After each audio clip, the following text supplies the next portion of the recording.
bonsoir à toutes, bonsoir à tous. Bienvenue dans l'Agora, dans Carquis. Voilà, bonsoir. Bonsoir Olivier Vadreau. Bonsoir. Merci d'être là pour cette conférence, cette discussion qui fait suite à plusieurs collaborations avec le nouveau Musée national de Monaco, puisqu'on vous a invité à réaliser l'œuvre dans laquelle on se trouve ici ce soir aujourd'hui, dans Carquis, Voilà. qui a été réalisée dans le cadre de l'exposition Agora, dans laquelle on nous a invités à réaliser cette structure qui va être amenée à voyager par la suite. On est content qu'on lui trouve d'autres vies ici à Monaco et ailleurs par la suite. On va s'intéresser à votre pratique ce soir. La rencontre est intitulée Théâtre antique et musée mobile. Donc on va pouvoir découvrir votre pratique à travers ces deux prismes qui traversent votre pratique. Vous êtes architecte de formation, on est content. Designer, un peu tout ça ou rien à la fois, on ne sait pas, on va voir ça avec vous ce soir. Votre conférence de ce soir fait suite à une discussion qui s'est tenue ici hier avec une équipe un tout petit peu plus restreinte et qui consistait à aussi réfléchir à un musée mobile, un musée itinérant ensemble en discutant. Donc c'est quelque chose qu'on entame avec vous dans le cadre de cette exposition qui avait pour vocation aussi de faire émerger des projets nouveaux. Donc, pour l'instant, c'est à l'étape de la réflexion, mais voilà, peut-être que ça aboutira à quelque chose de plus concret, on l'espère. Je vous propose de vous installer et qu'on discute un peu ensemble de votre travail, aussi de mentionner, puisqu'il en est beaucoup question, en tout cas beaucoup de vos œuvres, de vos réalisations, dans cet ouvrage qui n'est pas présent dans la boutique ce soir, puisqu'il est presque épuisé. On va en retrouver quelques exemplaires. Mais oui, c'est presque mêlés, avec des textes donc, de Tony Combe sur votre pratique. Alors, peut-être pour commencer avec le théâtre antique, puisqu'en fait on est assis dans Carquis, déjà aussi peut-être nous expliquer l'origine du titre de l'œuvre dans laquelle on est ici ce soir. Alors Carquis, c'est un nom qui est utilisé par les archéologues, les architectes pour définir une partie des théâtres antiques en fait.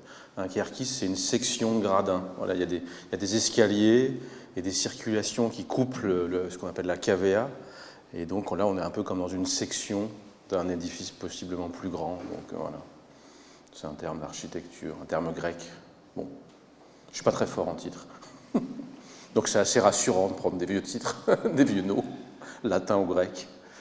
Et alors on va découvrir plusieurs de vos œuvres, de vos réalisations. Voilà. Le théâtre antique, c'est quelque chose qui traverse votre pratique, mais aussi vos recherches depuis de nombreuses années.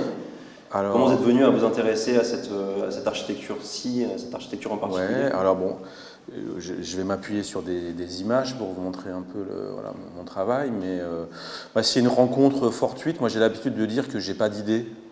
Voilà, j'ai pas de travail d'atelier. Je suis artiste, mais je suis architecte de formation. Et donc, pour produire une forme, j'ai besoin d'un cahier des charges, d'un contexte, d'une rencontre, d'une discussion. On me demande souvent des éditions, par exemple, mais j'ai pas de travail d'atelier, quoi. En fait, ce travail sur les... c'est pas un travail sur les théâtres, là, je travaille sur un livre sur les théâtres, mais cette inspiration qui est venue des gradins ou des théâtres antiques, elle m'est un peu tombée dessus suite à la suggestion de la bibliothécaire de la Villa Médicis. Voilà. Je vais en parler immédiatement après, mais j'ai fait une résidence à la Villa Médicis il y a une douzaine d'années comme scénographe. Et Raphaëlla, là, un jour, me tombe dessus en disant « Ah, toi, Olivier, qui est bourguignon, viens voir, je vais te montrer... » Je suis bourguignon, j'avais oublié de le dire. Je vais te montrer un ouvrage, un in-folio, un ouvrage qui est un des trésors de notre bibliothèque. Donc c'est un ancien architecte prix de Rome, Auguste Caristi, qui a rénové le théâtre d'Orange et qui est effectivement bourguignon, né à Vallon.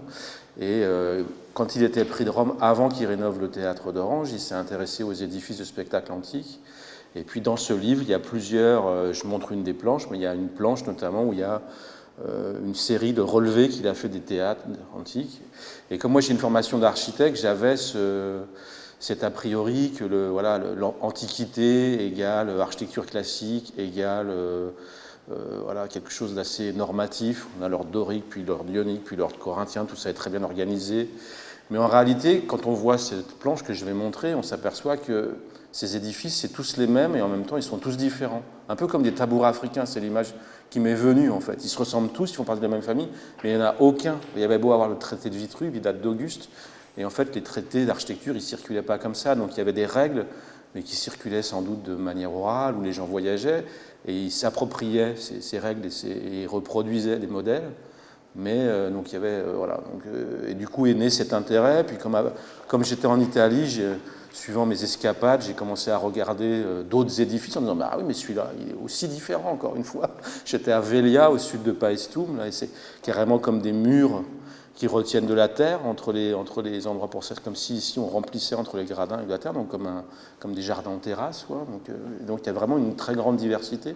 Quelquefois on est assis très bas, à 25-26 cm, quelquefois. Donc c'est un peu ce que je reproduis. Et puis j'étais à la villa, peut-être je vais montrer une image parce que ça engage. Voilà, c'est Circo Minimo, c'est le premier gradin que j'ai réalisé en 2012. Donc alors là c'est une parce qu'il a été montré voilà, en différents contextes régulièrement. Et là, c'est aux ateliers Jeanne Barret à Marseille il y a 2 ans, dans une expo qui s'appelle Faire Village. Il était au centre de l'exposition, et puis c'était des rencontres sur le quartier avec des artistes, etc. Et donc, comme j'étais à la villa, j'étais tombé sur ce livre. Et la villa, c'est une espèce de voilà, on est une quinzaine, une vingtaine d'artistes.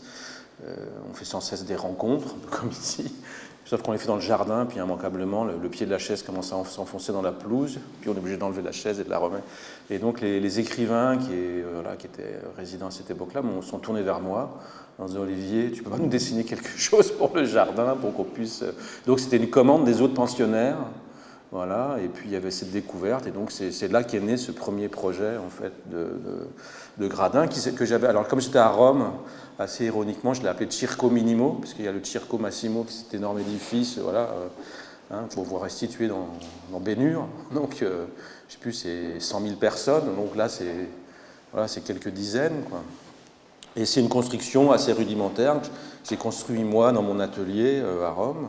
Alors, il y a eu un petit programme régulièrement voilà, de performances dedans, surtout des lectures d'amis. Voilà. Et puis donc voici la planche dont je parlais, de Auguste Caristi. Alors, le livre est très grand, peut-être pas autant qu'ici, mais où on voit ces petits dessins là, que je montrais, où en fait on voit que c'est chaque fois un jeu différent, quoi. Je me suis appuyé sur beaucoup d'images, mais bon, en même temps, je suis un artiste plasticien. C'est bien pour ouvrir ton travail. N'hésitez pas tout au long de la conversation, parce que c'en est une, à intervenir, à poser des questions aussi. On fera des pauses toutes les 2 heures. Oui, on entracte. Comme sur l'autoroute. Tu veux. Voilà. Donc ça, c'est le premier que j'ai construit dans les jardins de la villa. Voilà. Donc il n'y avait que 2 rangées de gradins, il y a un marchepied. On rentre dedans un peu. Aussi, en bas de la villa, il y a cette fontaine fantastique qui s'appelle la Barcaccia, qui est comme une barque échouée. Donc, monter dedans, c'est comme monter dans un bateau, quoi. C'est un truc, voilà. Quand on est assis dans un bateau, on est une communauté aussi. Enfin, il y avait un truc. Ce qui est assez intéressant aussi dans la façon dont tu réalises ces architectures, c'est qu'il est question de représentation, on va le voir, il y a des spectacles, il y a des scènes, c'est un peu le cas ici aujourd'hui, mais c'est aussi, et surtout me semble-t-il, en tout cas c'est pour ça que ça nous avait intéressé de faire appel à toi, c'est aussi un espace dédié à la parole, au fait de pouvoir être en communauté. Là on est dans un hémicycle, alors ça reproduit aussi certains éléments liés à la politique, mais c'était aussi et surtout l'agora, la question de la place, le fait de pouvoir libérer la parole. Alors libérer, non. Pourquoi pas. Peut-être. On verra. Encourager. Mais en tout cas, c'est né de la commande, je le redis, de mes amis auteurs qui faisaient des lectures.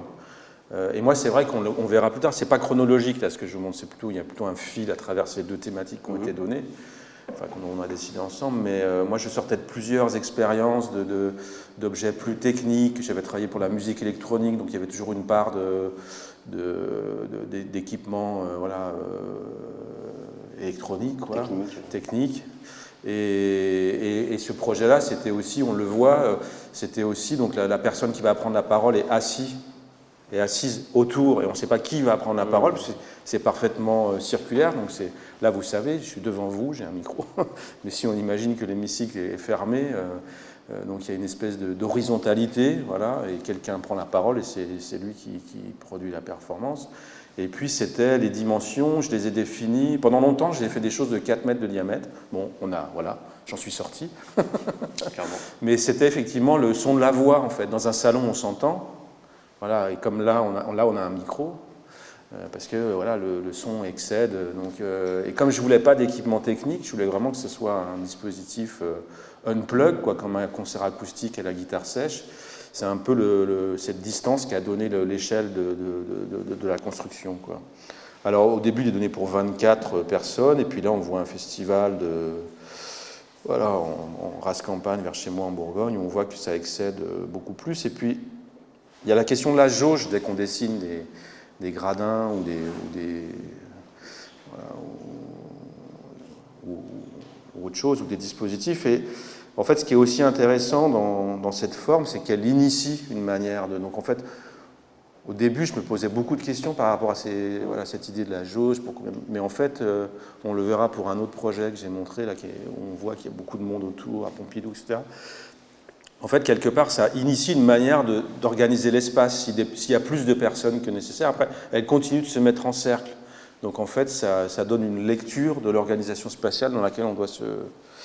Alors voilà, ça s'appelle Mêlée, la monographie. Bon, elle commence à dater, c'est 2020 maintenant.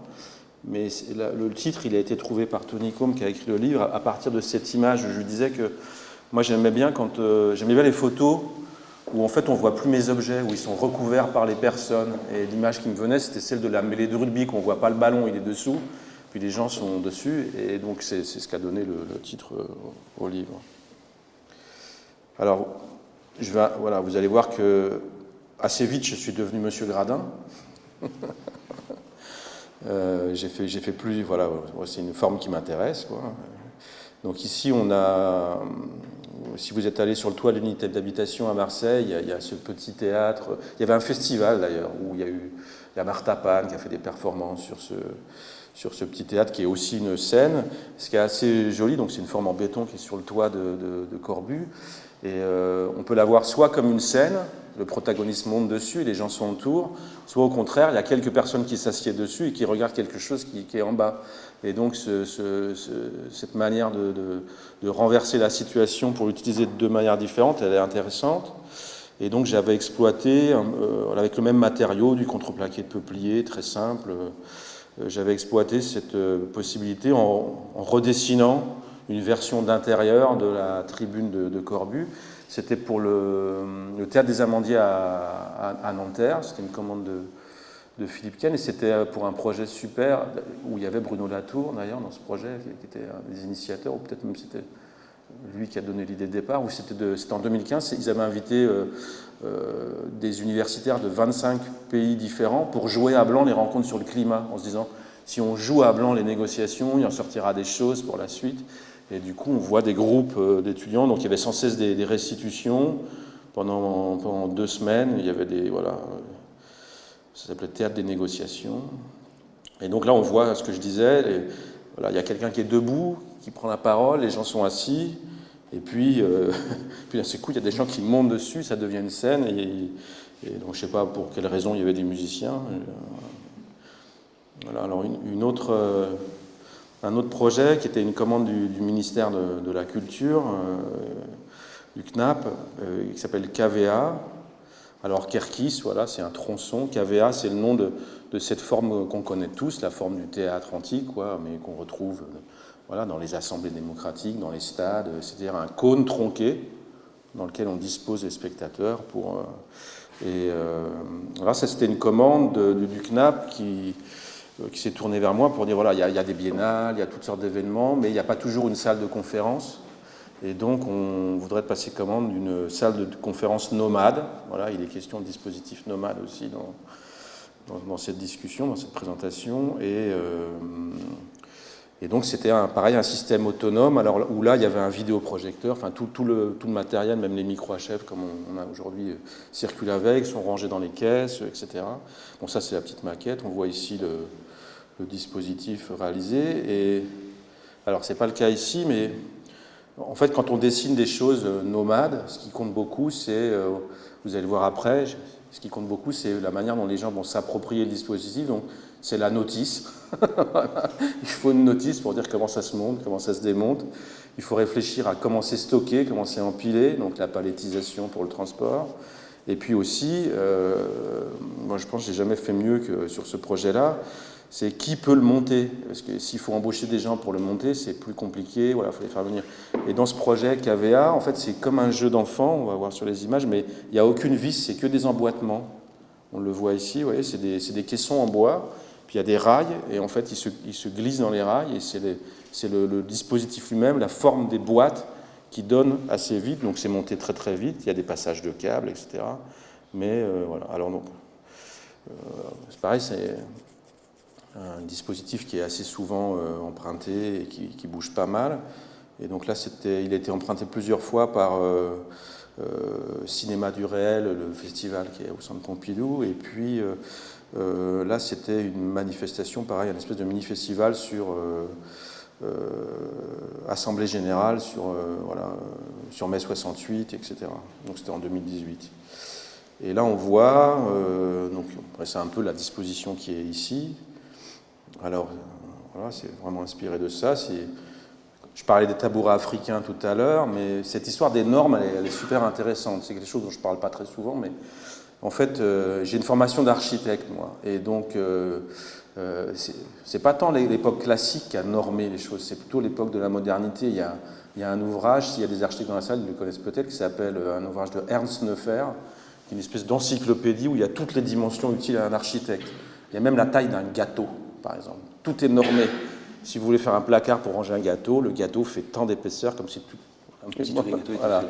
Mais donc, en fait, c'est ça quand même qui norme beaucoup. Je crois qu'on en est à la 27e édition de ce livre, en réalité. Donc, c'est pour vous dire le nombre de personnes qui l'ont dans leur bibliothèque. Ça peut être utile, quand on n'a aucune idée des dimensions, d'aller le chercher dans un livre. Et moi, je préfère aller chercher les dimensions dans la réalité, en réalité. Voilà. C'est pour ça que je fais ces mesures, parce que ça me permet Et effectivement, on n'est pas assis de la même manière quand on est assis bas. Tu peux nous donner pour Kärkis, tu as fait des je sais plus différentes. Alors, il y a Ventimi. Je ne sais plus de quoi je me suis inspiré en réalité. Je sais que vous l'avez envoyé, mais il y a 3 hauteurs de gradins antiques.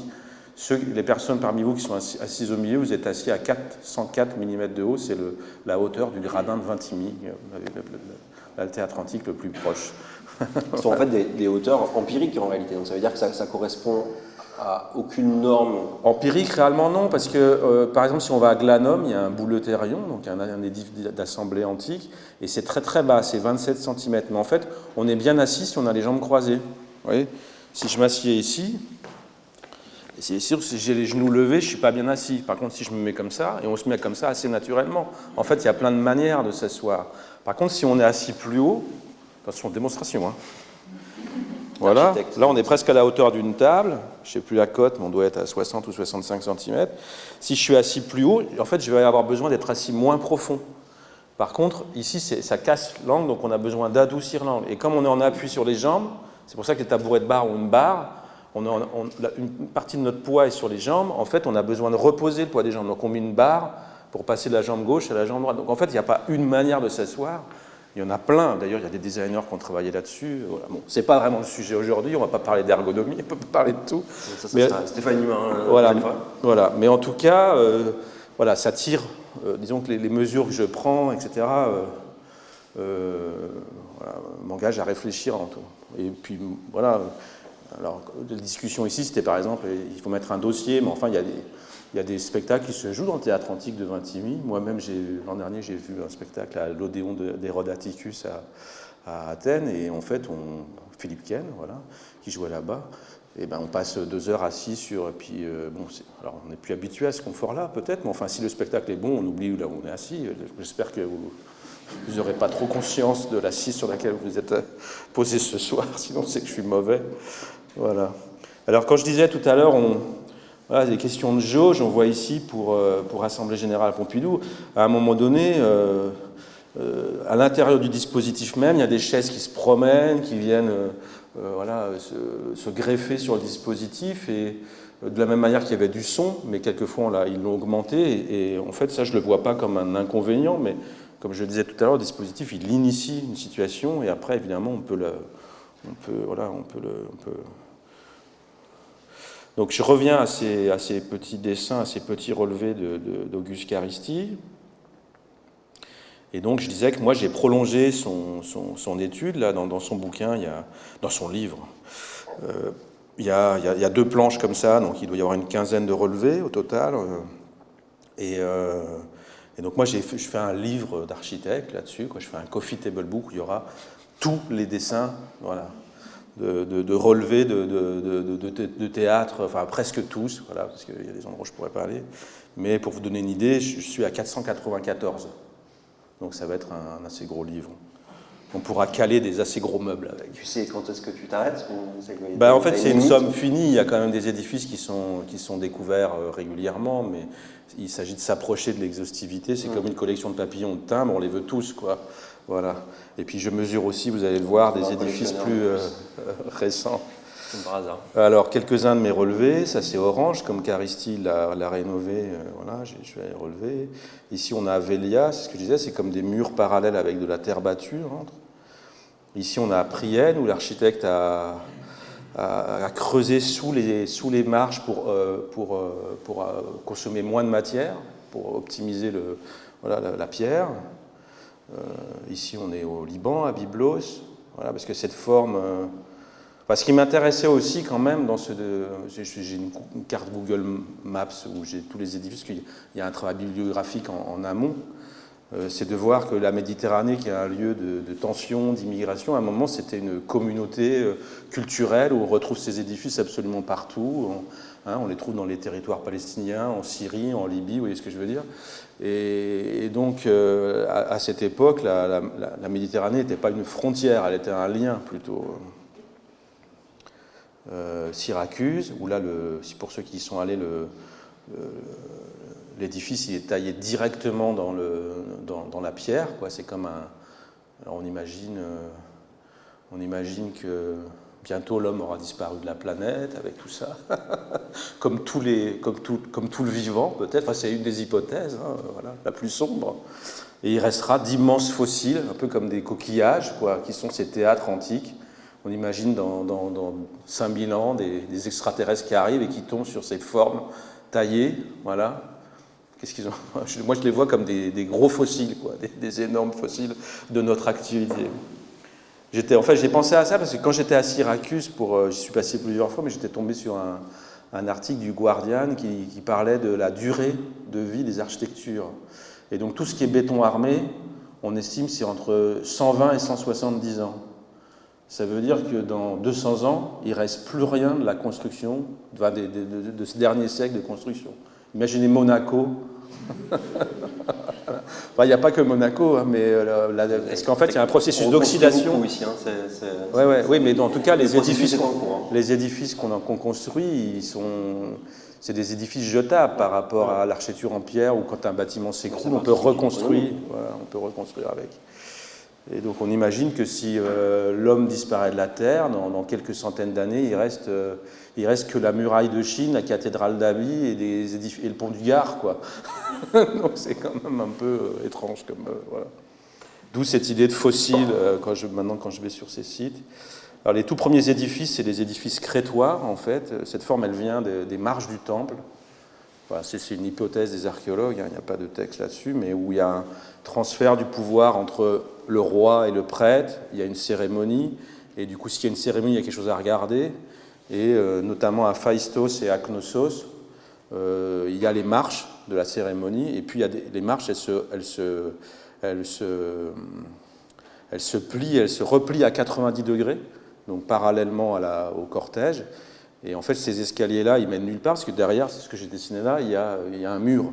Donc on sait que ces escaliers allaient nulle part, donc ils étaient là juste pour que les gens... Alors c'était des marches très faibles, on y installait des meubles, enfin des bancs, des choses, voilà, des assises, mais ça servait quand même à distribuer le regard, on va dire, pour observer une cérémonie. Et puis Vintimille, donc voilà. Bon, il y en a plein, voilà. Alors je m'intéresse aussi aux réminiscences de cette forme, voilà. Moi, j'aime bien toujours, quels que soient mes projets, un peu ancrer ça dans une réflexion plus large, quoi, historique.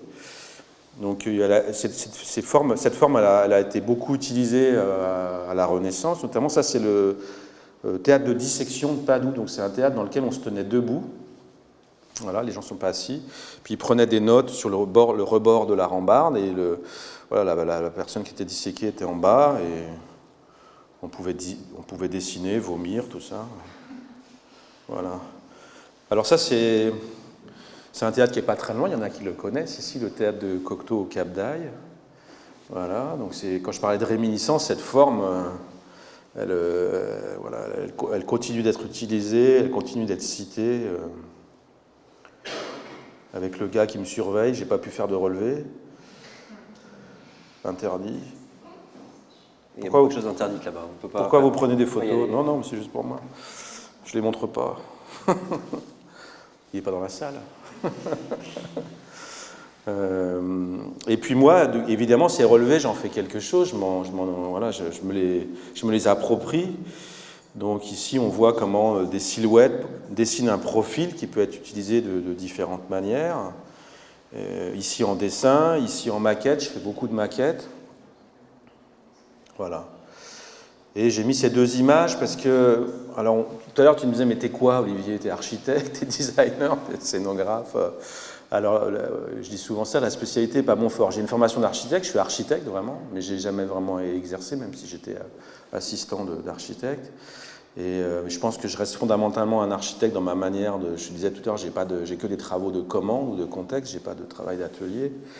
Mais est-ce que je suis designer? En même temps, là, vous voyez les choses sur lesquelles vous êtes assis. Alors, s'il y a un certain nombre de décisions qui sont prises sur l'ergonomie, les hauteurs, l'échelle, sur ces questions qui m'intéressent beaucoup, c'est très rudimentaire comme construction. C'est du contreplaqué de peuplier avec de la vis qui sert habituellement à construire les volets.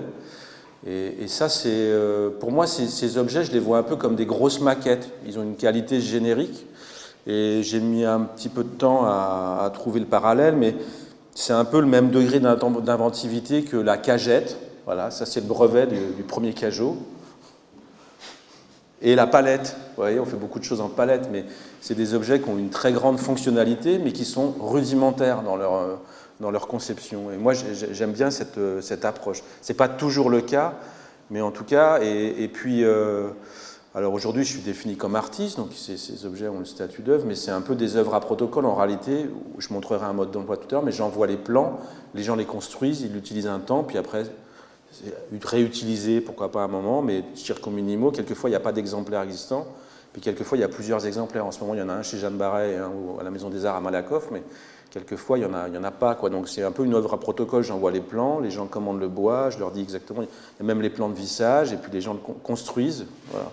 Donc qu'est-ce qu'on possède si on achète une structure d'Olivier Vadron? On possède les plans et la possibilité de le construire C'est des questions intéressantes, parce que je crois que vous vous êtes frotté un peu à ce que possédait le CNAP. Oui. Voilà.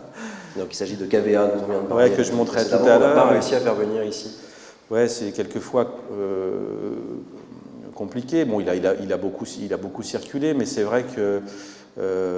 et la dernière fois, c'était à Saint-Étienne. Voilà, moi j'ai donné les plans. Pour moi, c'est un mobilier, donc on peut le graver comme des tables d'écoliers, etc. Et c'est vraiment quand il a un défaut structurel qu'il est plus, qu'il est obsolète, on va dire. Donc s'il est cassé, s'il tient plus debout. Mais comme le CNAP, c'est une collection, en fait, pour eux, c'est une œuvre, et donc ils circulent, emballés, etc. Donc, alors qu'au départ, c'est une commande pour un mobilier, mais qui a intégré une collection. C'est une collection de design, c'est une production. Du coup, je fais très attention aujourd'hui à ça. J'essaie de diffuser des maquettes et des protocoles, donc effectivement des protocoles, c'est-à-dire une notice, quoi. On va en voir une tout à l'heure. Alors dans ces formes, cette forme, je disais, elle est partout sur le bassin méditerranéen, mais elle est aussi, c'est une forme culturelle, elle est dans le spectacle vivant, conférence, voilà, mais c'est la forme des assemblées démocratiques, l'ONU, le Conseil de l'Europe, l'Assemblée nationale, c'est la forme des stades, c'est la forme des amphithéâtres de l'enseignement. Donc quand je disais que c'est un peu une fossile de notre activité, cette forme, on la retrouve partout, en fait. Dès qu'on fait du collectif, on a cette forme qui est très efficace. Donc ici, c'est peut-être même aussi là qu'est né le projet. Quand j'étais à Rome, je circulais pas mal autour. Ça, c'est le stade communal de foot de Florence, encore aujourd'hui. et qui s'appelle plus Stadio Comunal, j'ai oublié le nom, mais qui est une œuvre de Pierluigi Nervi, un architecte moderne italien. Et comme seule façade, il y a, voilà, c'est un moderne, c'est le dos du gradin et les escaliers, quoi. Et je trouvais ça très beau d'avoir le dos du gradin comme façade du bâtiment. On le voit mieux ici. Là, je vous parle un peu de mes recherches sur le théâtre antique, etc. Ça, c'est une forme dont je me suis inspiré plus récemment pour un projet à Sérignan, au musée de Sérignan. Et c'est des édifices qui datent de l'époque de Cicéron, dans lesquels on apprenait l'éloquence. Voilà, on apprenait voilà, ça fait partie aussi. Voilà, si on sait s'exprimer, on peut jouer le jeu de la politique. Voilà. Et donc ça, il y en existe très peu, en fait, il y en existe à Rome, mais les gradins n'ont pas été conservés, et en fait, il y en a 7 à Alexandrie, en Égypte. Je ne suis pas encore allé là-bas, mais en Égypte, il y a 7 auditoria qui sont dans la ville antique d'Alexandrie. Alors les archéologues, malgré tout, je fais partie de laboratoires de recherche, ça, il y a quand même, c'est ça qui est drôle, il n'y a pas une vérité scientifique, il y a quand même quelques archéologues qui disent non, mais en fait, ça devait plutôt être des magasins de souvenirs.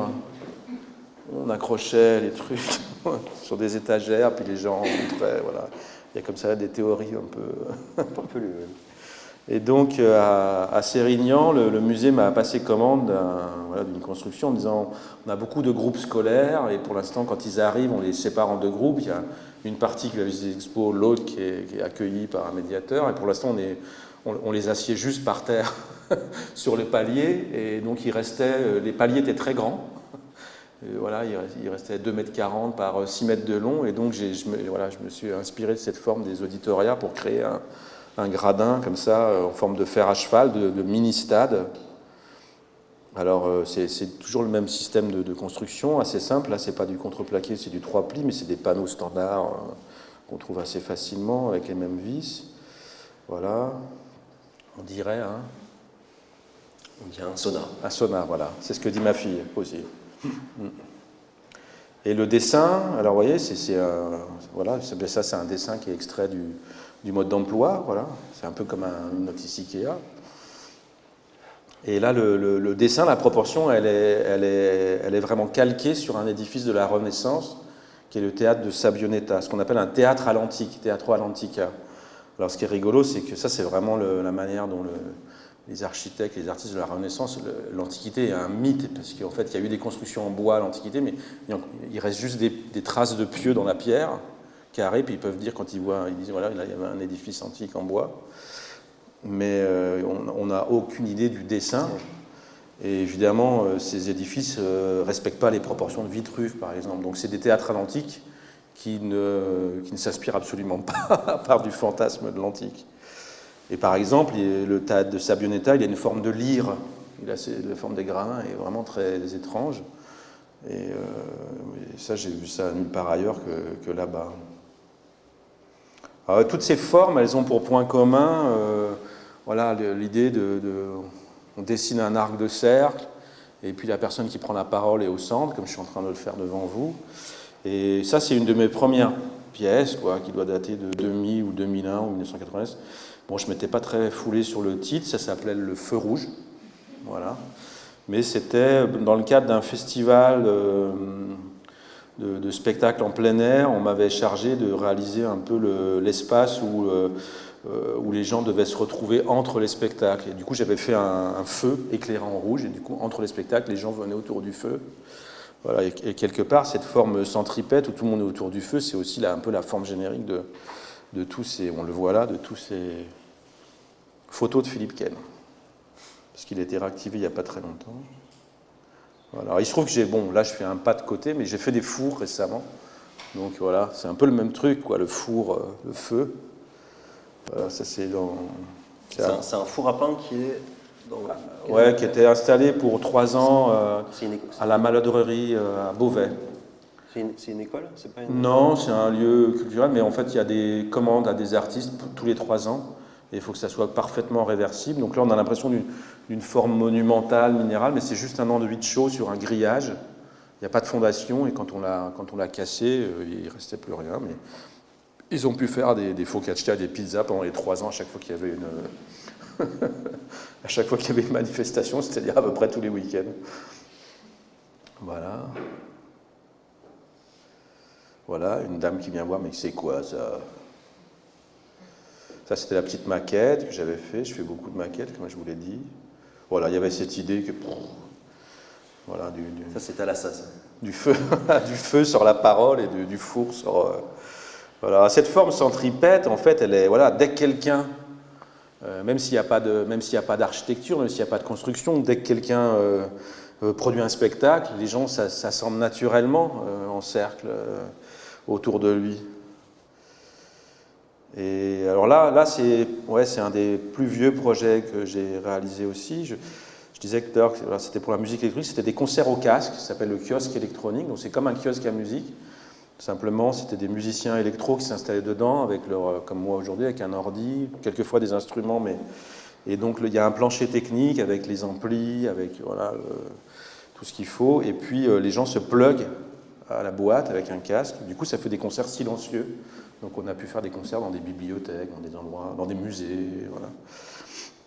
Mais on retrouve toujours cette forme, voilà, des gens assemblés autour. Là, c'est un dispositif que j'ai fait pour une artiste, Adriana Wallis, qui m'avait invité à faire tout un projet sur les lettres qui disparaissent, les lettres qu'on envoie et qui n'aboutissent jamais. Elles finissent tous à Libourne, un endroit, et elle a réussi comme artiste à les récupérer. Et elle les faisait lire, notamment aux Archives nationales. Donc j'avais dessiné on avait appelé ça l'atoll, voilà, donc c'est pareil, les gens s'installaient. Le cercle central, c'était la personne qui lisait, puis les gens s'asseyaient autour. Voilà, donc encore une forme centripète. Voilà, ça c'est un banc que j'ai réalisé à l'université de Besançon. Et là on retombe dans un dispositif nomade qui s'appelle Ring. Alors, j'ai fait beaucoup de gradins, mais là c'est un peu l'arène, quoi. C'est vraiment la place centrale. Et c'était une commande du FRAC Picardie qui avait fait tout un projet le long du fleuve Somme, en fait, qui partait de sa source, et pendant un été entier. Donc il y avait une programmation multiculturelle où il y avait un spectacle de marionnettes qui jouait, il y avait des danseurs, il y avait un travail sur la parole avec les gens sur place dans chaque village, il y avait une exposition d'affiches, donc qui était accrochée. Maintenant, la palissade est complètement recouverte d'affiches. Et les jeux de marionnettes se jouaient par-dessus la palissade, évidemment. Donc voilà, j'avais eu cette idée voilà, là on voit une autre image. Donc à l'intérieur, il y a un banc, et puis on rentre par ces deux gros oculis, là, on rentre en les enjambant. Et en fait, ça c'est... Voilà, je disais que je m'intéresse aux réminiscences de la forme, donc à un moment donné, je me suis intéressé aussi au Plaza de Toros en Espagne, qui est un peu c'est les plus vieilles, elles remontent au XIe siècle, donc c'est un peu un lien entre les édifices antiques puis ceux de la Renaissance. Et les plus vieilles, il n'y a même pas de gradin, là, c'est près de Saragosse, j'ai oublié le nom. Mais en fait, c'est le mur de la cour, le mur de la cour du château qui est juste percé de grandes meurtrières, comme ça. Et du coup, un homme passe à travers, mais pas le taureau. Du coup, c'était juste un enclos, et s'il mettait le taureau dedans, il était prisonnier de cette muraille de pierre, voilà, là, elle est en partie démontée. Mais par contre, voilà. Et du coup, j'étais tombé sur cette forme, on me disait, ça, c'est un truc qui pourrait être utilisé, d'avoir juste un enclos percé, puis qui sert à entrer dedans, et le spectacle se joue dedans. Alors les enfants adorent, parce que voilà, ça devient un jeu. Là, on voit des pêcheurs tranquilles installés à côté. C'est en cours de démontage. Vous voyez ici qu'il manque un morceau de panneau. Alors, quand je disais tout à l'heure que quand on fait, je vous ai envoyé la notice de celui-là, d'ailleurs, quand on fait un dispositif nomade, il faut penser à la manière dont les gens vont se l'approprier. Donc ça passe par des notices imprimées, parce que si c'est un fichier numérique, les gens le perdent. Donc il faudra l'imprimer, j'avais marqué dans le mail, très important. Voilà. Mais à quoi ressemble une notice? Donc on s'amuse vraiment depuis quelques années. Je dis on parce que je travaille avec des gens qui m'assistent quelquefois. Et là c'est Jérémy, et depuis 2 ans il s'amuse à donner un peu une esthétique Ikea à toutes ces notices, noir et blanc, vous allez voir. Donc on a là c'est le ring, voilà. Donc on a les dimensions générales, voilà. On a les éléments, x16, voilà, x14, x2. Hein. on dispose les pieds en cercle, on vient clipser les bancs, enfin visser les bancs dessus en l'occurrence, voilà, on a fait un demi-cercle. Pour éviter que ça bascule en arrière, on met une cale dessous qui est livrée évidemment. On installe la porte et on peut attaquer le demi-cercle en face. Une fois qu'on a tout installé, on a cette forme. On met une guinde au-dessus qu'on va tendre à une cote donnée. Voilà. Et puis après, on peut venir, c'est une palissade avec des gonds comme des volets qu'on vient clipser dedans. Et donc c'est assez détaillé en fait, c'est un kit. Bon alors là, on ne va pas le produire, là il y a un kit qui existe et qui est produit. Ce n'est pas comme ces œuvres à protocole, mais il y a une notice qui circule avec. Donc ce n'est pas juste une construction, c'est une construction et un peu la pensée de la manière dont ça peut être utilisé aussi. Et après les gens se l'approprient. Voilà. Alors, des œuvres qui circulent comme ça et qui sont démontables, stockables, tout ça, j'en ai fait un certain nombre. J'en ai montré une avec la notice, mais une des plus petites que j'ai fait, alors là on est vraiment dans le musée mobile, j'ai essayé de répondre au thème. Merci. Transition, donc, de voilà. partie 2. C'est une commande du FRAC Île-de-France qui a déjà quelques années, qui a 10 ans je pense, quelque chose comme ça, qui s'appelait Flash Collection. Alors c'est pas moi le titre. Voilà. Mais il fallait que ça circule, que ça puisse circuler, voilà, assez facilement, chargé dans une voiture, dans un coffre d'utilitaire, et que c'était le projet de faire circuler les collections dans les lycées. Voilà, c'était très précis, dans les lycées d'Île-de-France. Les régions étant associées au FRAC et au lycée, donc c'était assez facile de faire le lien. Et donc c'est un fly case. Alors on s'est amusé à faire une petite séance photo avec des gants blancs comme si c'était un numéro de magicien. Et on sort des caisses du fly case, on les dispose sur un pied articulé, et puis il y a des masques de couleurs qui permettent de révéler les œuvres qui sont sécurisées dedans, derrière un vitrage anti-UV, sécurité, etc. Alors évidemment, ça veut dire que ce n'est pas des œuvres de très grande dimension, mais voilà, et donc c'est un espèce de polyptyque qui peut être tourné, retourné, et on peut jouer comme ça des vis-à-vis. Là, on devine une photo de Fischli Weiss à gauche. Là, c'est une horloge de Véronique Joumard avec que la trotteuse, une photo de Richard Prince. Voilà. Et puis, il y a une petite caméra qui vient se clipser sur le flycase et qui peut, en plus, en supplément, projeter une image vidéo, par exemple. Donc, c'est quand même un espèce de numéro de prestigiation, parce que dans ces moments-là de médiation, la parole du médiateur a beaucoup d'importance. La manière dont il parle de ça, puis de ça, comment il met en lien les œuvres les unes avec les autres. Du coup, il y a cette logique de manipulation, de retourner le polyptyque, elle avait du sens, quoi. Et là, on voit le projet en situation dans des lycées. Voilà. Moi, je préfère ces photos-là, ceux où on voit les gens qui regardent.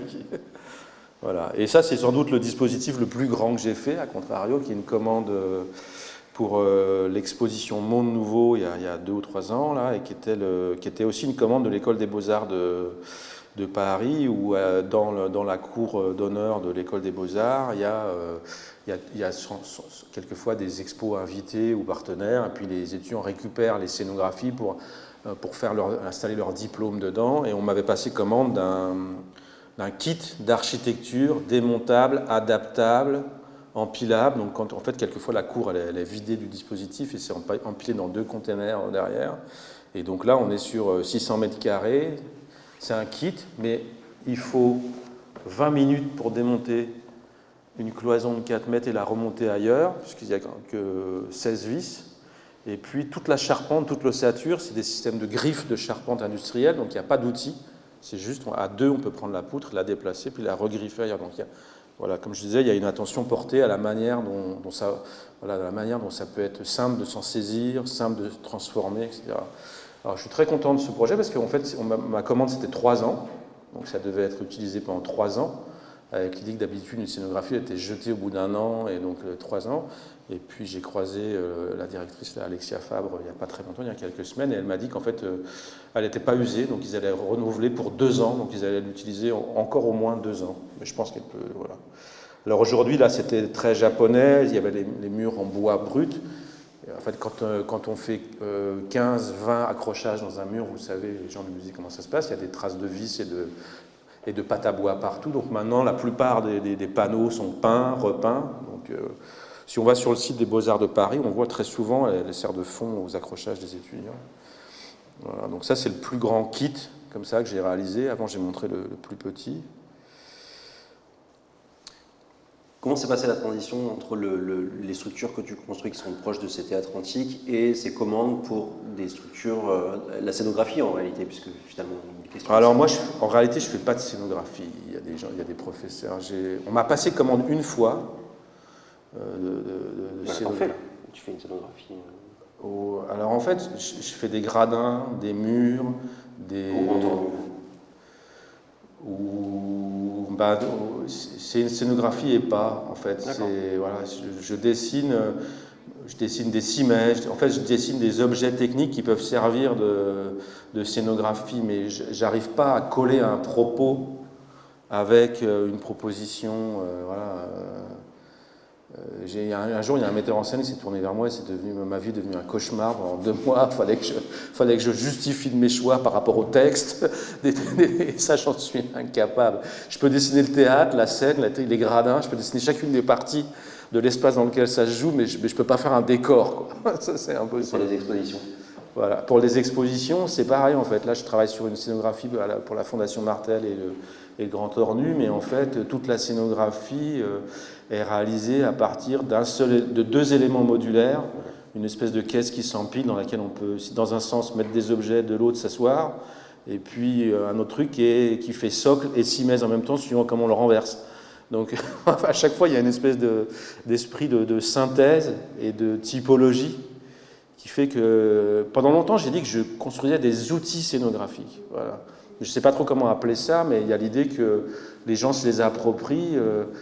Et moi, je prends beaucoup de photos des systèmes. Hier, on parlait des marchés, la manière dont les maraîchers s'installent, se mettent à l'abri, leur table pliante. Donc, dès qu'il y a ça, je prends ça en photo. Mais les forains aussi, la manière dont c'est extrêmement inventif, les forains. Voilà. Les toitures sont accrochées avec des boucles de ceinturon. Enfin bon, il y a des trucs vraiment, des solutions qu'on. Voilà. Et dans les musées, par exemple, je regarde les cimaises autoporteuses, ce genre de choses. Voilà. Je suis le gars qui va regarder derrière comment c'est fait. Même les polyptyques dans les musées, je regarde comment ils sont assemblés. Voilà. Donc c'est plus une logique vraiment encore d'architecte, en fait, mais voilà.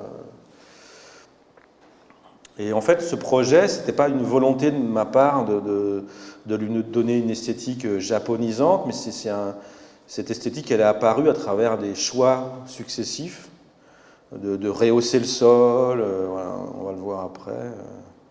Comme le sol n'est pas droit, il varie de 17 cm, donc il y a des logiques de plots en bois, puis après de pieds vissables pour s'ajuster au sol, on les voit ici. Et ça, par exemple, c'est un détail auquel je tiens. Voilà. Quand on fait un système, moins il y a de pièces, mieux c'est. Voilà. Et typiquement, ici, si je prends ce poteau-là, qui est ici, puis si je prends un poteau qui est à l'intérieur du dispositif, a priori, le poteau qui est à l'extérieur, il a besoin que de 2 ou 3 griffes pour s'accrocher à la charpente qui va à l'intérieur, mais il n'a pas besoin de griffes à l'extérieur. Donc ça voulait dire qu'on allait avoir des poteaux avec 2 griffes, des poteaux avec 3 griffes, des poteaux avec 4 griffes. On est sûr d'avoir à un moment pas le bon. Ah mince, on n'a que 17 poteaux à 2 griffes, donc on ne pourra pas faire la scéno, voilà, parce que c'est vraiment modulaire. Et du coup, j'ai mis des poteaux à 4 griffes partout, mais ça voulait dire qu'à la fin, j'ai appelé ça les gargouilles, on avait une petite pièce de charpente qui venait finir et se pluguer dessus. Donc ça, c'est vraiment l'idée de réduire le dispositif à un nombre d'éléments minimum. Donc je ne sais plus combien il y en avait au total. Là, on est arrivé à 7 ou 9 éléments. Et donc plus on réduit, plus on trouve de l'efficacité dans le dispositif, quoi. Bon, là, c'est vraiment un peu des détails d'architecture, mais on voit là voilà, les éléments qui servent à créer. Un autre projet mobile lié à l'exposition, c'est une commande d'une cité scolaire en Picardie, cette fois-ci.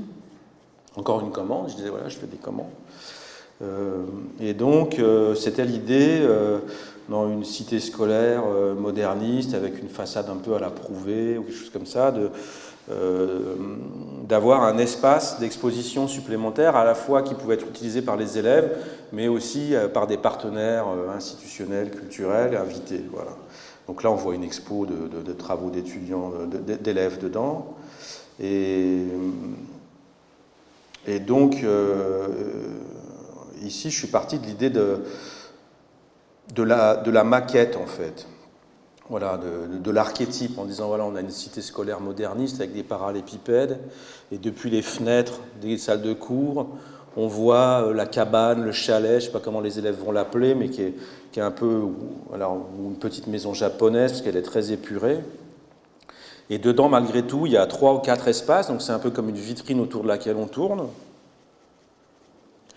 Et la plateforme, voilà, la plateforme sur laquelle est posée la maquette est plus large que nécessaire, ce qui fait que s'il y a une expo qui dure 3 mois, les gamins ils la connaissent par cœur, donc au bout d'un moment ils sont juste assis compte comme sur un banc, quoi, voilà, et ils oublient, puis ils peuvent redécouvrir quand même parce qu'il y a quelque chose dedans, mais il y avait l'idée qu'il y ait un usage aussi quotidien en fait du dispositif. Ça c'est quelque chose, j'ai beaucoup travaillé aussi dans les collèges, des choses comme ça, mais le fait de proposer un autre usage, c'est une manière d'amener les gens à l'objet, et puis après, ils sont installés confortablement, et ils vont pouvoir, dans un deuxième temps, dans un deuxième regard, se dire, mais au fait, ça sert à quoi ce truc? Mais tu sais bien, le prof, il nous a expliqué, il y a des expos dedans, c'est le frac, ou je sais pas quoi, enfin, ils ne diront jamais ça, mais... voilà. Mais donc, et ça c'est pareil, donc les projets sont arrivés un peu l'un derrière l'autre, mais il y a c'est mon assistant qui m'a dit, ça s'appelle Ungawa, là, c'est ce système de terrasses surélevées dans l'architecture japonaise. Voilà. Mais en fait, on trouve ça aussi en Italie, où, je ne sais plus à qui j'en parlais hier, où au pied des palais, souvent l'approche urbaine du palais, c'est un banc sur lequel on peut s'asseoir.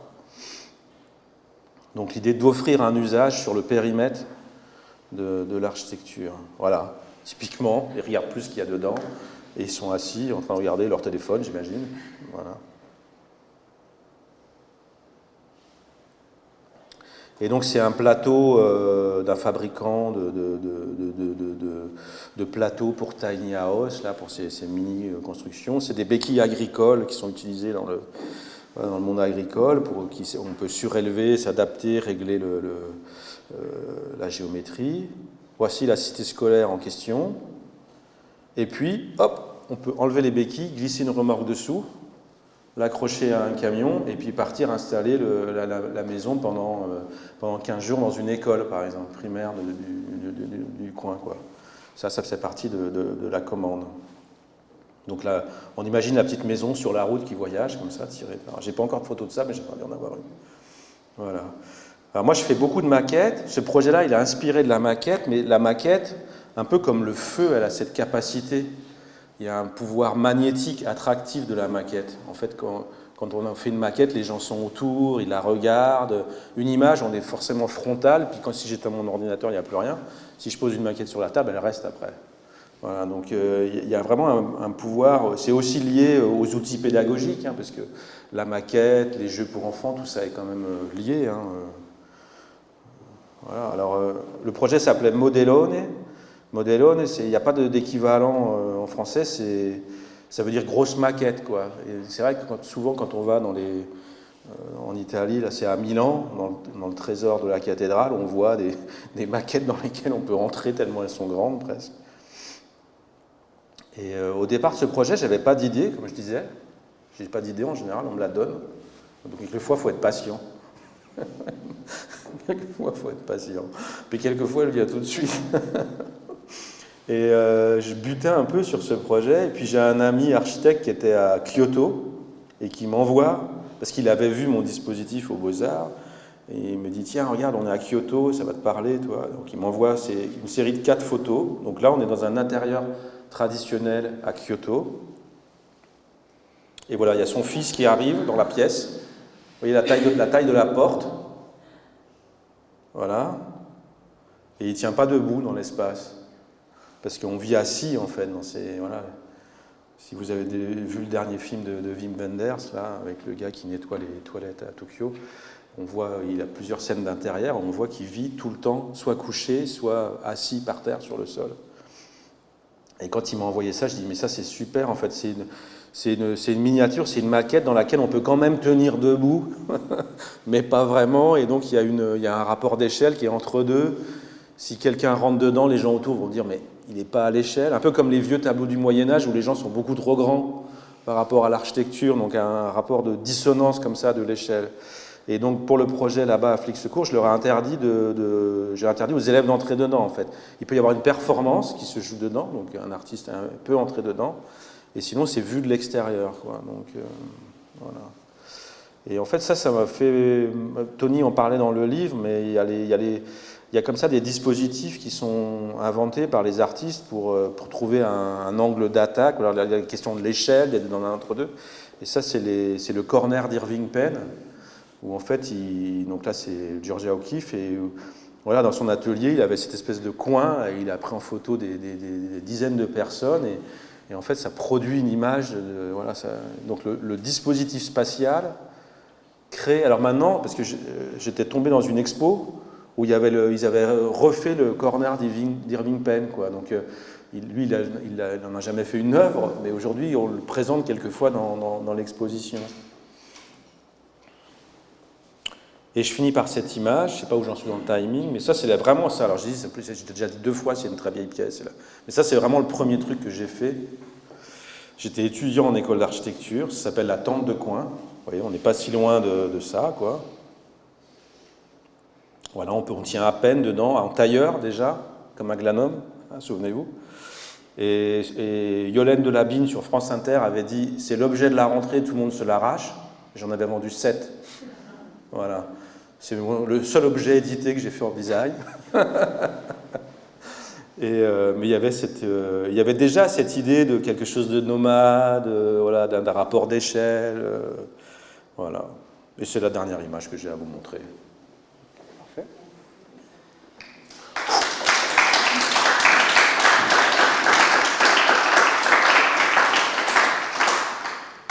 Les questions de l'Agora. Un peu de Monaco. À son auteur. Si vous avez des questions pour Olivier Vadrosset maintenant, n'hésitez pas. Moi, j'en ai peut-être une pour commencer, parce qu'on revient à ce qu'on s'est dit hier. Mais voilà, tu réponds effectivement à des commandes. Je pense qu'il y a quand même des présupposés dans maintenant ton corpus de production qui font que tu sais où amener certains projets et comment répondre à certaines propositions. Nous là, par exemple, hier on réfléchissait en imaginant, vraiment l'idée c'était de se dire comment on peut réfléchir sans précisément fournir un cahier des charges en amont qui soit réfléchi sans l'artiste ex nihilo comme ça, et de dire bon voilà, nous on veut ça. Et de rendre la copie à un certain designers qui peuvent répondre comme un concours, comme un 1%, voilà. Donc chacun rend sa copie et puis on réfléchit à ça. Donc l'idée c'est de t'avoir, de vous avoir. Vous inclure. Non mais on peut se tutoyer, ça me gêne depuis le début. Ça fait 3 jours qu'on se tutoie. Parce que dans les conversations, on a l'habitude de vous voyer les gens pour inclure le public. C'est comme à la radio, tu vois, c'est le même principe. Effectivement, on peut se tutoyer. D'avoir en amont la vision de l'artiste, du designer, du concepteur en tout cas, pour évacuer les écueils. Je pense que tu réponds quand même beaucoup à des concours, à des commandes qui comprennent des gros écueils. Oui, c'est une partie de mon activité, mais pour la plus grande partie, je réponds quand même d'abord à des invitations, comme ici, quoi. Alors c'est vrai que dans le monde de l'architecture et de l'urbanisme, il y a d'abord une phase où on invite, en général c'est pas le même, quelquefois ils essayent de se glisser dans le deuxième round, mais on invite un urbaniste à écrire le cahier des charges de la rénovation d'un quartier. En fait, cette question du cahier des charges, elle est super importante en réalité, encore plus dans des dans des constructions nomades, adaptables. Voilà, et c'est aussi un peu un fantasme, cette question de l'objet nomade, adaptable. Ça m'est déjà arrivé plusieurs fois de construire, voilà, un peu comme la scénographie, le kit d'architecture des Beaux-Arts de Paris, de faire un truc qu'on peut vraiment le construire de plein de manières différentes. Et puis après, au bout de 3 fois, les gens disent « Par contre, tu le construis vraiment comme tu avais fait la première fois ».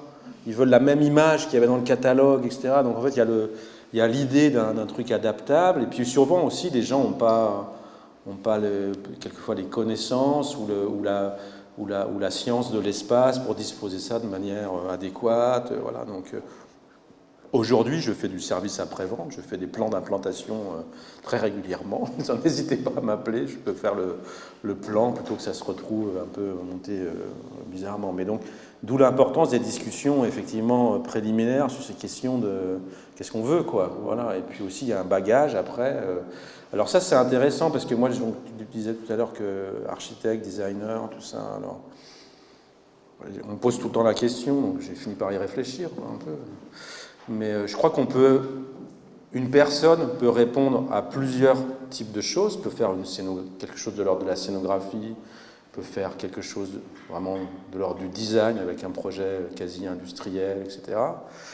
Peut faire un décor, c'est pas mon cas, mais j'ai aussi fait des choses en pierre où il y a des formes qui sont presque sculpturales, par exemple. Donc je crois qu'une même personne peut exercer sa science ou son talent, voilà, appelez ça comme on veut, à différents endroits, mais intimement, je crois que les territoires et les disciplines subsistent. Il n'y a rien qui me fait douter plus que quand quelqu'un me dit « Alors mon travail, moi, c'est entre l'architecture et le cinéma ».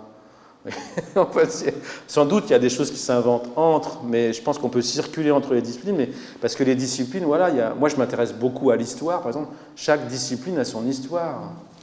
Ça c'est filmé, il ne faut pas que je dise des conneries non plus, hein, mais tant pis, après. On n'est pas à une près. Voilà, mais par exemple, aujourd'hui, il y a beaucoup de designers qui peignent et qui dessinent. Vous avez dû voir ça, il y a beaucoup de... Voilà. Mais sans connaître l'histoire de la peinture, pour la plupart. Voilà. Donc on en voit beaucoup qui juste singent des dispositifs à la Bernard Fries ou des choses comme ça. Voilà, donc en fait, je crois que chaque discipline est vraiment voilà, l'histoire de l'architecture, c'est pas l'histoire de la peinture, et donc chaque discipline conserve. En tout cas, moi, quand je travaille sur un projet, je réfléchis toujours à la manière dont elle répond à des attentes, à des esthétiques contemporaines, mais aussi comment, vous voyez, je monte des images de Nervi, puis je vais jusqu'à l'Antiquité, ça c'est quand même pas très fréquent. Mais donc, voilà, moi je suis passionné par ça, comment les objets s'inscrivent dans une histoire de chaque discipline, quoi. Donc, je crois fondamentalement que les disciplines se définissent aussi par ça, par les gens qu'il y a eu avant, par l'histoire, voilà. Donc ça, c'est pour où je me situe, voilà. Même si j'ai une méthode d'architecte, je pense, dans la manière de travailler. Et j'ai répondu aux deux questions. Non ? Oui, tout à fait. Voilà. Bien sûr. Par rapport à cette idée que chaque discipline renvoie à des pratiques, des outils et une histoire, en même temps, vous utilisez le mot de dispositif. Oui. Et le dispositif, il est compliqué parce que justement, il appartient à tout et à rien à la fois. Oui. Il est très chargé philosophiquement parlant, il est très chargé politiquement parlant aussi. Oui. Et je me disais, est-ce que la clé est pas justement dans ce mot ? Oui, bah ça vient. C'est pas toujours facile de mettre un mot. C'est vrai que je disais, ça change en fait. À un moment, je disais le mot outil scénographique à tort et à travers. On pourrait parler de structure, de complexe. Ouais. Alors après, c'est vrai que moi, j'ai un peu inventé voilà, j'ai pas eu tout de suite l'idée de faire À 25 ans, j'avais pas... déjà, à 25 ans, j'étais motard, je faisais rien d'autre. Donc voilà, c'était il y a longtemps. Hein.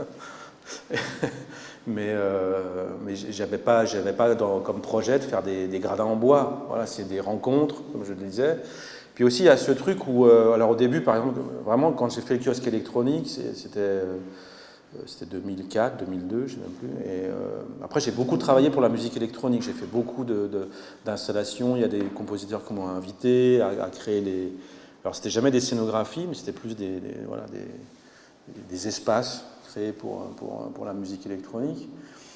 Et on a toujours envie de faire autre chose. Vous voyez, on a toujours envie de faire... Puis j'étais dans ce moment où je savais, voilà, est-ce que c'est des micro-architectures ? En même temps, moi je suis passionné par le design aussi, donc on peut parler voilà, de l'histoire du design, même si je ne produis pas proprement parler, je pense. Design, ça veut dire objet industriel, produit en grand nombre. Moi, j'ai quasiment que des pièces uniques, quoi. Et puis, en fait, à un moment donné, vous êtes connu pour ce que vous faites. Donc j'ai fait beaucoup de dispositifs pour la musique électronique, et à un moment j'ai fait ce Circo Minimo, là où on ne sait pas pourquoi, d'un seul coup, enfin un tube à mon échelle, je ne suis pas les Beatles non plus, hein, mais d'un seul coup, il y a plein de gens qui vous écrivent en disant j'aimerais bien cette forme-là, elle est super, comment on fait, etc. Et puis vous devenez Monsieur Gradin. Mais en fait, je trouve j'avais vraiment pas dans l'idée de faire ce livre, quoi. C'était un prolongement, mais à un moment donné, vous avez le choix de devenir le spécialiste que les gens pensent que vous êtes, ou pas. Et en fait, c'est aussi une force de dire, après tout, je suis connu pour ça, allons-y, quoi. On fonce, on va s'intéresser à cette forme, on va l'explorer, on va aller au fond, etc. Mais quand, par exemple, je parlais de discipline, Rita McBride, elle a fait un gradin magnifique, mais où la hauteur du gradin correspond à la profondeur du gradin. Donc, quand on est assis sur le gradin, on a les pieds sur l'assise du rang. Ça, c'est une erreur que font très souvent les artistes qui font des gradins. Je peux donner plein d'exemples, ou la von Brandenburg, etc. Non, donc, on balance pas. Voilà. Mais c'est important de dissocier l'endroit où on est assis de l'endroit où on pose les pieds, quoi. Et donc les gens se saisissent de cette forme, voilà, parce qu'ils convoquent l'univers du théâtre. Voilà, les parents de Oula, ils étaient scénographes, voilà. Mais ça reste une sculpture à la fin. Moi, la dimension fonctionnelle, elle est au centre et au départ de ma pratique, quoi, même si...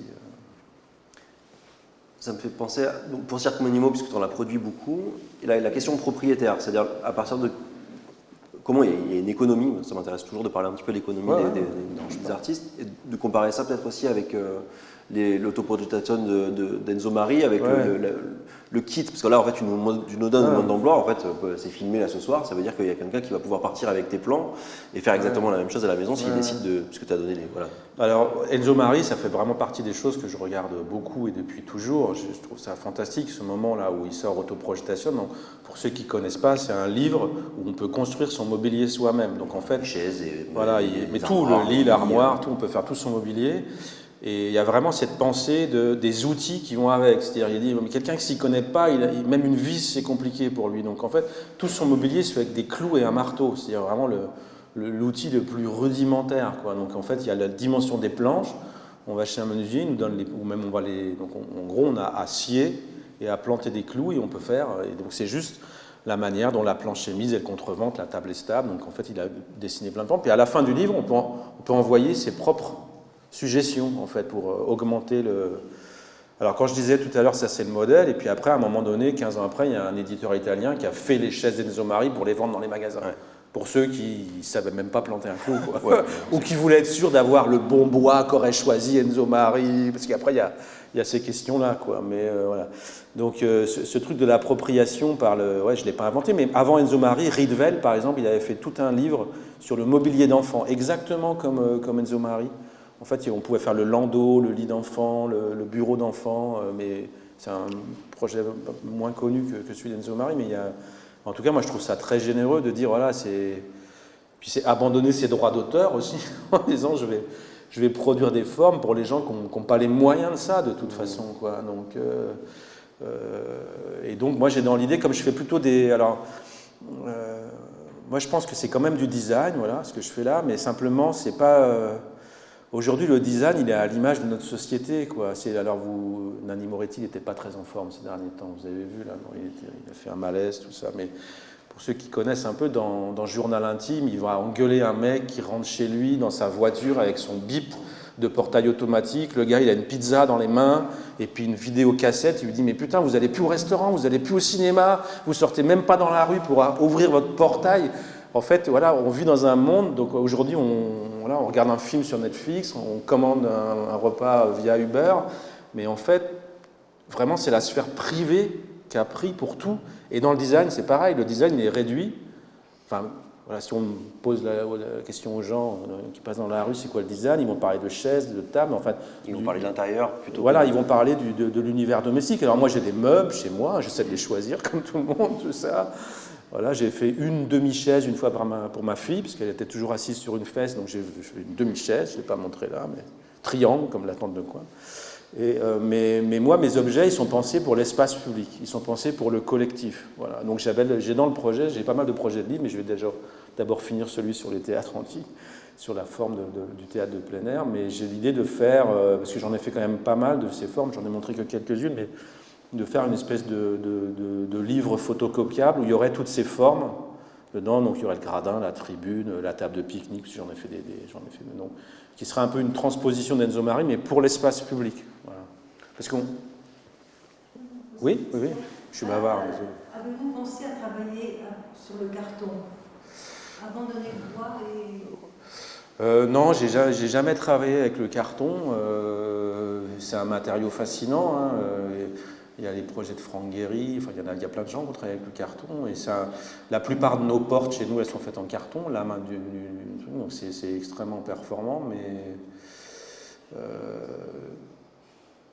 comme quand même dans mes objets, il y a une dimension de nombre.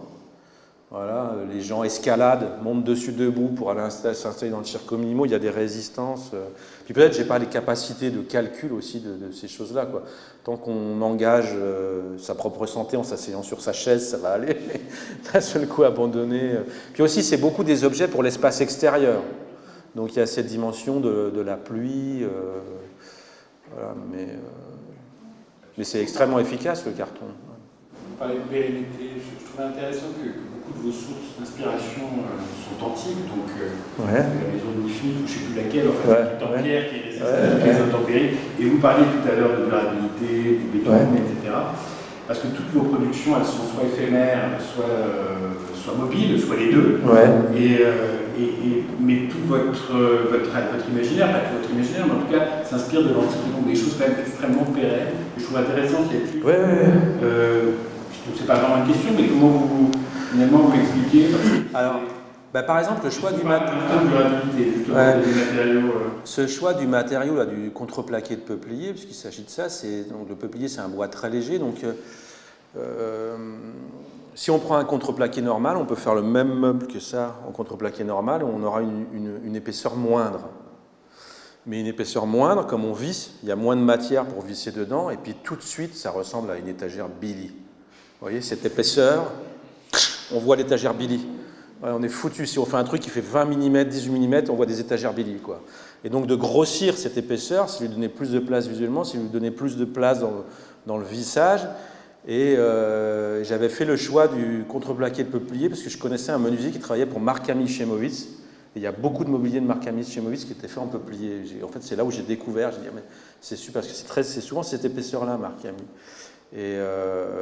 Et après, donc longtemps après, et j'aime bien le peuplier, parce que là il est plaqué au coumé, mais le peuplier c'est un bois où il y a très peu de nœuds, très blanc. En fait ça ressemble à mes maquettes, ça ressemble au bois, au balsa que j'utilise pour mes maquettes. Donc c'est un peu comme des maquettes géantes. Parce qu'à un moment j'ai réfléchi à ça, je me dis quand même tu te foules pas, quoi. C'est juste des vis de volet, une forme découpée, voilà. Et donc, mais en fait, c'est la transposition de la maquette, il n'y a pas plus d'intelligence constructive que ça. Et alors après, en écrivant le livre avec... Enfin, moi je ne l'ai pas écrit, mais en travaillant sur le livre avec Tony, en fait, les premiers édifices de spectacle antique, ils étaient en bois de peuplier. C'est incroyable, ça. Parce qu'en fait, ils étaient construits pour pas très longtemps. En fait, ils étaient construits, puis après on l'agrandissait. Et donc, c'est la durée de construction de l'ouvrage qui faisait qu'on pouvait prendre un bois pas durable, mais qu'on avait là.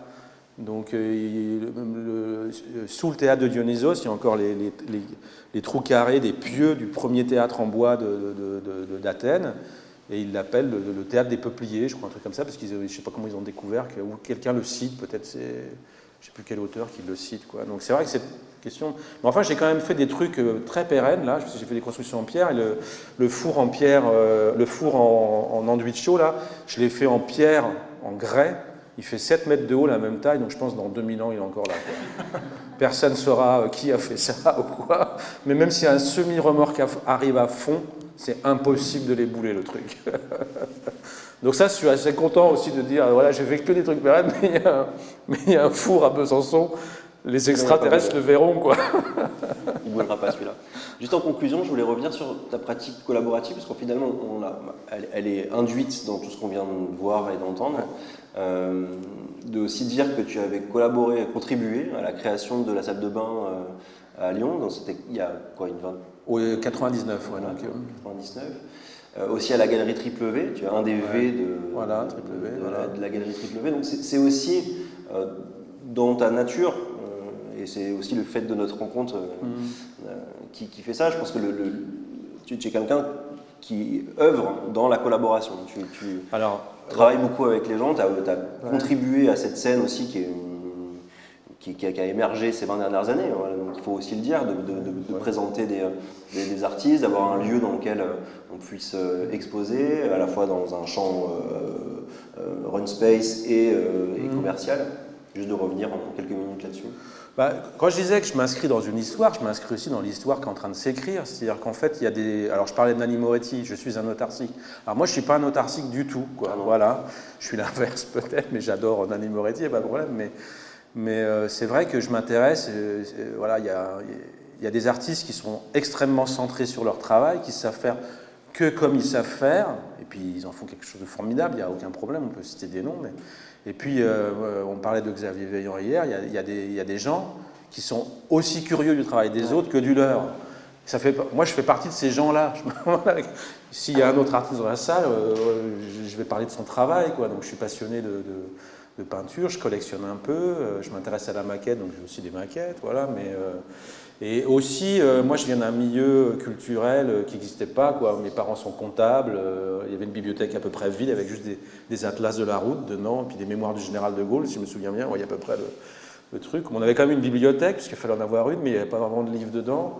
On n'allait pas spécialement au cinéma, mais j'étais pas malheureux non plus, hein, ça allait. Mais j'ai vraiment rencontré la culture à l'école, à la bibliothèque communale, pendant mes études avec des professeurs, et aussi par les rencontres, quoi. C'est-à-dire que quand j'étais étudiant en école d'architecture, si j'avais pas eu Gwenaël Morin comme étudiant avec moi, et puis d'autres, je serais devenu quelqu'un d'autre. Donc j'avais quand même ce truc de peut-être d'un syndrome d'imposteur ou de me sentir illégitime. J'étais passionné par l'art et la culture depuis mes 15 ans, je pense, voilà. Je me rappelle le jour où j'ai vu Donald Judd en couve de Art Press, quoi. C'est vous dire si c'est vieux, quoi. Donc, je devais avoir 15 ans, je sais pas, un truc comme ça. Donc j'étais passionné par ça, mais comment on participe à ça? Comment on participe? En fait, je pense que l'art, c'est pour ça que les jeunes gens que je croise, je leur dis, il faut être assistant, il faut faire des montages. En fait, l'art, on a envie d'entrer dans cette famille. C'est d'abord un refuge, quoi. On parle de ça, et on va parler de politique et tout, etc. Mais c'est d'abord un endroit où on se plaît, et puis on peut être collectionneur, régisseur, artiste, scénographe, je sais pas quoi à l'intérieur de ça. Du moment qu'on fait partie de cette famille-là, on est heureux, quoi. Donc, moi, ma manière de rentrer, c'était par le collectif, parce que je n'osais pas dire je suis artiste. Donc, on a d'abord travaillé sur une compagnie de théâtre avec Gwenaël Morin. Puis après, lui, il a été invité dans des scènes nationales, etc. Moi, j'avais pas envie de vivre la vie de saltimbanque. Voilà, j'étais bien en Bourgogne. et après, j'ai créé ce collectif, ce centre d'art non-profit. Donc, c'était une asso, quoi, que j'ai co-dirigé pendant 10 ans. Puis après, j'ai arrêté. J'ai effectivement monté une galerie, parce que même si moi, j'ai pas une production d'atelier, je trouve que voilà. Le fait de pouvoir acheter un objet d'art, c'est aussi une relation hyper saine, quoi. Il y a des gens qui ont... C'était une galerie qui était basée à Dijon au début. À Dijon au début, puis après à Paris. Voilà. C'était un peu le prolongement de l'expérience de la salle de bain. Puis j'ai aussi fait partie d'un collectif qui s'appelait Cocktail Designer, qui mélangeait des graphistes et des designers d'objets. Voilà. Puis c'est le moment de la Villa Médicis qui a servi où pendant un an, je me suis retrouvé dans un atelier tout seul, quoi. Enfin, il y avait une autre communauté, ceux des autres artistes qui étaient là, avec qui j'ai d'ailleurs... collaborer ensuite, mais d'un seul coup, on se retrouve tout seul dans un atelier, puis on revient au centre de... Puis aussi, les projets collectifs, c'est épuisant, parce que quand on est... En fait, c'est vraiment comme monter un groupe de musique et tout. Quand on est étudiant, on a des amitiés qui nous emmènent à faire du théâtre, qui nous emmènent à faire quelque chose. Et puis, 10 ans après, les gens avec que vous voyez tous les jours à l'époque, ils habitent un à Toulouse, l'autre je sais pas où. Et il faut d'abord décider de se revoir pour faire quelque chose. Vous voyez, ce truc, d'un seul coup, le collectif, il devient compliqué parce que chacun a mené sa vie et c'est finalement plus simple de repartir. Puis c'est aussi à travers les invitations que j'ai fait, la salle de bain notamment, où on avait invité pas mal d'artistes. Et comme j'avais des compétences d'architecte, j'étais architecte. Au musée, vous avez des pièces de Yeppe Hagne. J'ai travaillé par exemple avec Yeppe Hagne. Il avait une grosse commande du ministère de la Culture pour les voies navigables de France. Et Yeppe m'a appelé en me disant « Mais Olivier, t'es à côté, c'est à 150 bornes de chez toi, t'es architecte, il faut absolument que tu m'aides sur ce projet. » Je me suis retrouvé mandataire C'était ma première commande publique, 960 000 €, parce que lui était danois, donc il ne pouvait pas être mandataire. Il a fallu que je pilote avec 2 ingénieurs ce truc-là. Donc, en fait, c'est les autres qui m'ont mis devant mes responsabilités en disant bah, viens nous aider, j'ai un projet là. Donc, j'ai fait plusieurs fois voilà, des choses comme ça. Et c'est comme ça que je me suis retrouvé à reprendre une pratique, parce que c'est vrai que j'étais passé de l'autre côté, quoi, à un moment. On doit conclure. Merci beaucoup, Olivier Vadreau. Le prochain rendez-vous, c'est le 26 avril, avec Léa Collet, artiste en résidence. C'est un jeudi. 24, c'est le 24, voilà, forcément, il fallait que je me trompe. Avec Léa Collet, artiste en résidence en milieu scolaire et de création numérique. Ici dans l'Agora d'Olivier Vadreau. Bonne soirée. Merci.